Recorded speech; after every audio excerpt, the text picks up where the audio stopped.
من احد الدراسات اللي هي عملتها ان هي تابعت مجموعه كبيره من البشر منذ طفولتهم لحد ما كبروا، وكمان راحت عملت دراسه متخصصه شويتين جوه اكاديميه عسكريه في امريكا اسمها ويست بوينت، ودي من اصعب يعني الاكاديميات العسكريه في العالم. وكان الهدف منها ان هم يعرفوا ليه الناس اللي بتشترك في الاكاديميه دي او بتنضم اليها رغم ان هي بتطلب مؤهلات مرتفعه جدا في البدايه، في ناس كتير بتقع من التمرين وتخرج منه بعد شويه.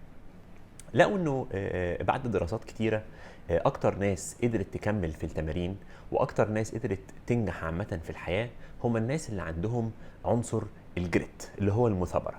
طيب ايه هو الجريت ده وازاي تقدر نصنفه؟ لقيت ان اهم حاجه بتصنف الجريت ده هو عده حاجات.